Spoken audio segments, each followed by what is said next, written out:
festering in the quagmire of the summit tier category, where prices become eye-watering. Price to performance ratio doesn't seem to be a thing, and these numbers tend to be randomly selected at the whim of the manufacturer. It's a refreshing breath of fresh air when you find a boutique company not taking this road, yet retaining everything you expect or should be expecting from a flagship product. A company called Nur, N-U-R, based in Italy, reached out to me and said, we have developed a headphone for music lovers. For those people who are genuinely interested in actual instruments, and we think it's quite good. Would you like to have a listen? And I said, sure thing, as we normally do. And here it is. This is the Harmonia from Nur. Hi, I'm CO. Welcome to ConvinceMeAudio. Let's begin.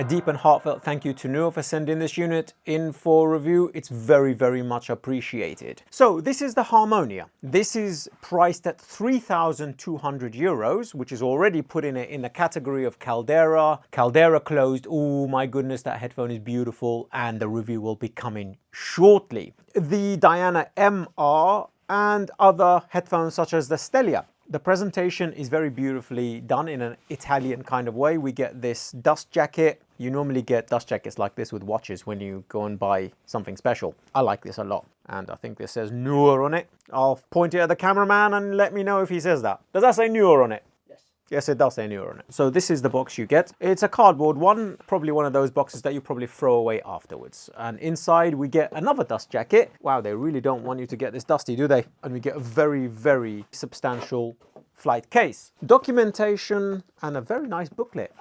In the same meze kind of way. Booklet, documentation, lovely presentation, but this is what you're here for. So these are the headphones themselves. This is the Nur Harmonia. Inside here we get a pouch where we are presented with a nice card, and I want a business card like this. Now that is a beautiful touch. That is lovely. Can I get a CMA one like this with a tiger on it, please? That would be very nice. Nice presentation. At the moment, Koji is impressed. Inside here, before we get to the headphones, we get a nice pouch with embossed writing again and a pure copper, I think this is actually silver-plated copper cable. It's braided very nicely. One second. Actually, this is a good indicator. There's no point cutting this out because it's very tangled when we were B-rolling at this, and we'll see if it's keeping its shape or not. This is actually a perfect test environment. So as you can see, it's been knotted and squeezed together like so. So I'm just gonna disentangle this. So as you can see, never ever wrap cables up like this because you'll probably break it, but we'll see if it keeps its shape or if it just turns out to be extremely straight. And this is a very, very good test for that. Has this kept its shape? What kind of cable is it? Look at that. Look at that after that mess. Okay, absolutely fantastic. Cable is light, it's nicely covered in cloth, it's quite thin, and this is how you should spool cables always. Nutrix connector. I think this could be a little bit more expensive, so it looks a little bit nicer. It's fine. It's pretty decent. So this is the pouch. This is the leather bag for something very interesting for this headphone. I'm going to place that here because we need to discuss that in the sound section. These are the headphones themselves. Let's do a tour. As you can see, full specifications scrolling down the screen here for you. This is a very, very big headphone. This is in reminiscent of the LCD-X, LCD3 and LCD4 of yesteryear. We have Italian shoes. It smells like Italian leather. We have genuine leather on the headband, a nice suspended head strap that adjusts to your head size. As you can see, the headphone is huge, but if we open this like this and the headband, so it can fit very small heads to very large heads very, very easily, which is wonderful. Also lays flat at a 180-degree angle. These pads do come off, and there's a specific reason why they come off, not only for pad change. The pads are huge. The depth between the pad and the driver, which is slightly angled as well, incidentally. Is it angled? Let's have a look. Nah, it's not angled. It's not angled. It's straight. It's just that the pads are slightly angled and the pads are absolutely huge. I mean, I'm talking about like this depth. That's quite a lot. Smells like Italian shoes again. Probably the most luxurious pads of any headphone at any price. Nice grille. Similar to the Immanis sort of feel, but not quite on the same caliber, I would say. That's a $10,000 headphone. There's a reason why I mentioned Immanis as well. Bottom of the headphones here, we have a pair of 3.5 connectors, and is that a dodecahedron? Feels like a dodecahedron baffle to me. Not quite a circle. Yeah, as you can see, 1, 2, 3, 4. I'm gonna say it's a 10-sided shape here. Wood design. This is gorgeous. This is a wonderfully designed, extremely well put together, and an exceptional headphone for a first attempt. Absolutely fantastic. No clicks, no creaks, nothing. So this headphone tilts forward and back like so, and also lays flat like this whenever you pack it up or put it on the desk. Suspension strap, like we mentioned. These are the headphones themselves. But looks can go so far. This is a very big headphone. How does it feel? How comfortable is it? When you put it on your head, it's like being hugged by a very, very, very jolly, cuddly person.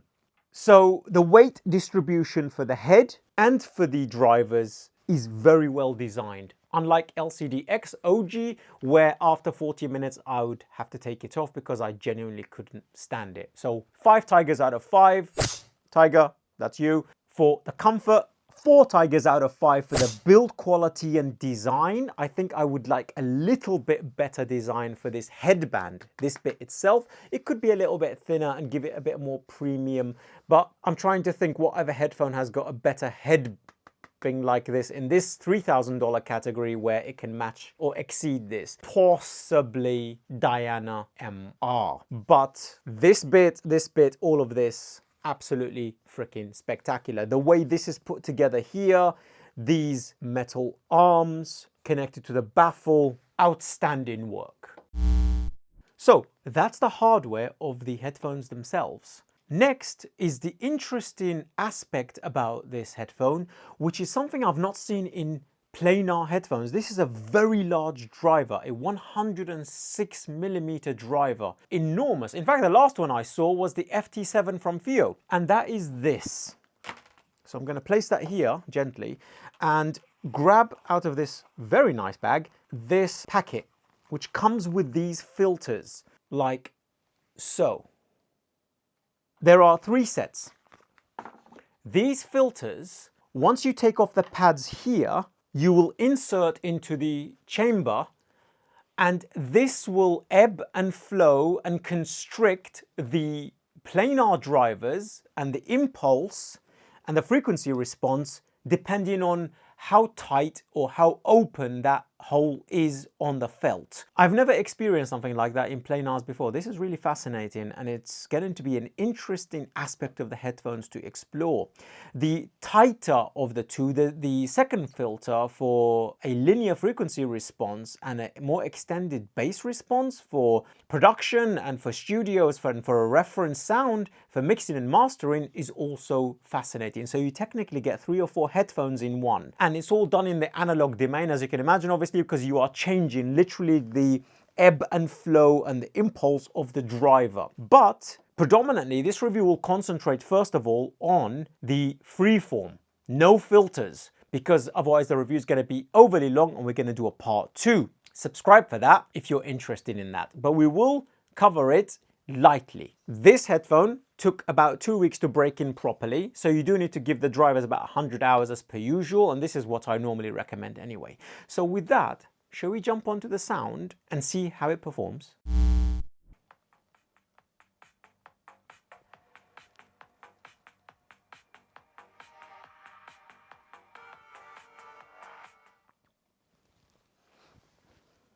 Oh, you're still here. And that's what seems to be happening.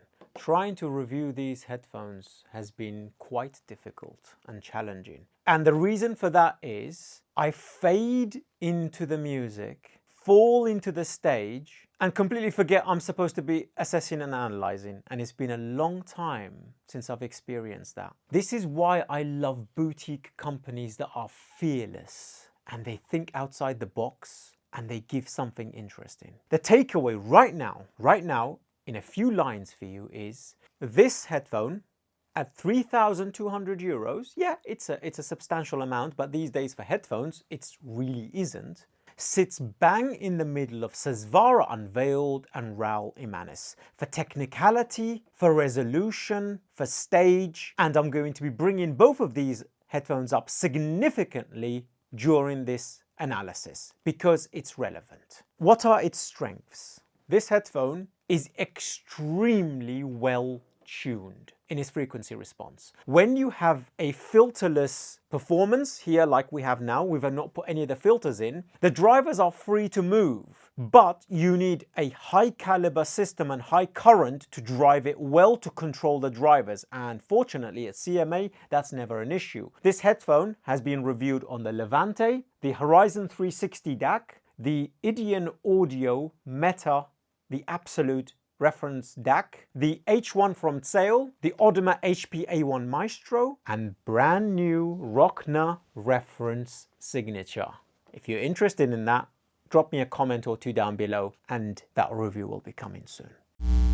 This headphone's tonality is neutral dark with a lush, wide spectrum mid-range. It feels like that evening in the summertime when the breeze is perfectly cool, the horrible hot sun has gone behind the clouds and night is coming and you're sitting in the garden and slowly the lights fade in and it's becoming that twilight scenario and you're very comfortable. It's a non-fatiguing sound that you can listen to for hours across a broad genre of music. Its stage is as big as AB1266TC. Yeah, the review is right here if you want to know about that headphone after this one. Not quite on the levels of Immanis for immensity and size, but definitely significantly larger than the Susvara Unveiled. Due to the depth of these pads and how far the sound comes to hit your ear canal and then your eardrums is the reason why. And the drivers obviously are very, very big. They're 106mm.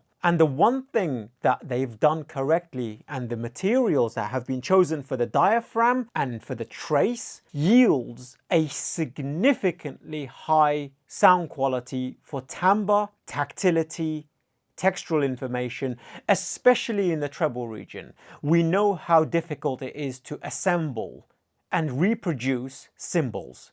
Sometimes you get a very good initial transience strike.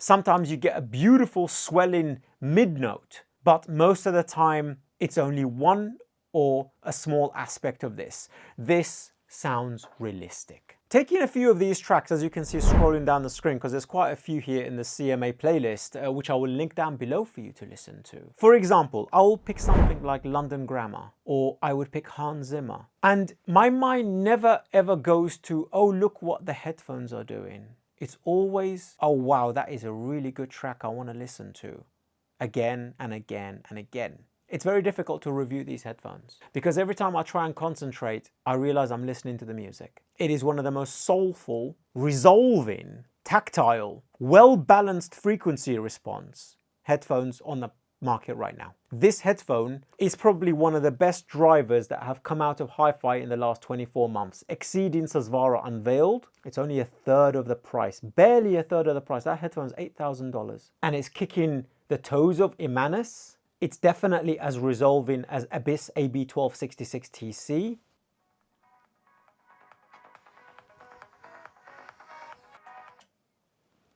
Let's go back to Class A. That was Class AB on the Levante right now, using the Idion as the DAC.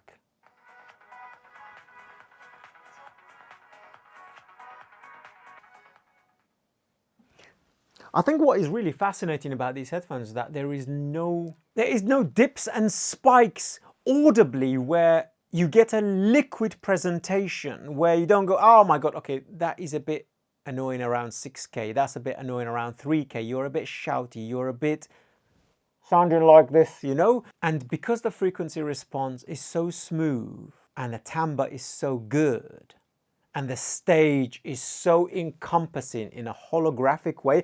I always imagined, I remember purchasing the LCDX back in 2016, 2017, imagining this sound. Sadly, I never got that, so I swapped it for the HD800S. And yeah, that's got its own issues too. I always imagined the LCDX being this, encompassing, huge, but it wasn't.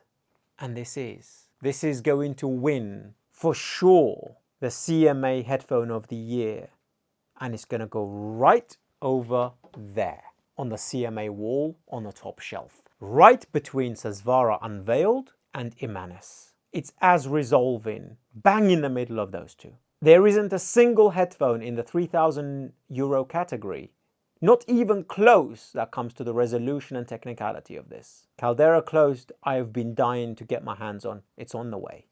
And if you want that review, subscribe so you don't miss it, because I'm really excited about it. This is exceptional. Honestly, I can't give it higher praise. Listening to Billie Eilish Lovely, and then swinging all the way over to Lamb of God, and then swinging all the way back to Animals as Leaders, and then jump into Nirvana, and then go into Queen, and then randomly put in hip-hop on, Eminem. Oh, by the way, Renegade, that one is Jay-Z, though Eminem is on there, is freaking brilliant on this headphone. You can play any genre. It is my favorite headphone of 2025, hands down. It's not even close. And to get this technicality and not gouge the hi-fi community for pricing, let's do the scores, because this is breathtaking. I've had 3 people here from our community that come to CMA, come to our studio and listen to stuff, and they've all put it on their list, a headphone to buy. Build quality. I'd give this 4 tigers out of 5 because it's Italian, it's exceptional, but it's a big headphone and it's a little bit heavy, not on the head, but it is a bit heavy, the headphone. When you compare this to something like Diana MR or something, right? Sound quality, 5 tigers out of 5. Versatility, 5 tigers out of 5. Easy to drive, 5 tigers out of 5. Do you need a system like that? $250,000? Absolutely not. It can be driven nicely from a DAP and get very decent performance. And depending on your purpose and use case, if you're mixing, mastering, or just enjoying music, or you have a variety of tube amplifiers, you can change and dial in via the filters to your heart's content. Listening to Billie Eilish Lovely, all the emotions come through. Listening to Infected Mushroom, high transience, impact, resolution at your disposal with an enormous stage. Headphone of the year from CMA, right up there on the wall. 2025, the Nur Harmonia. You are curb stomping the super flagship category. Well done. If you like reviews such as these, consider joining Patreon, where you get access to early reviews, my first impressions, and you get to join our community, where we talk about systems that come in for review before it comes on YouTube. Otherwise, a like, a share, a few comments down below, and anything I didn't answer in this video, I will respond to them. I'll try and get to all the comments as much as I can. I'll see you down there shortly. Until the next one. Later.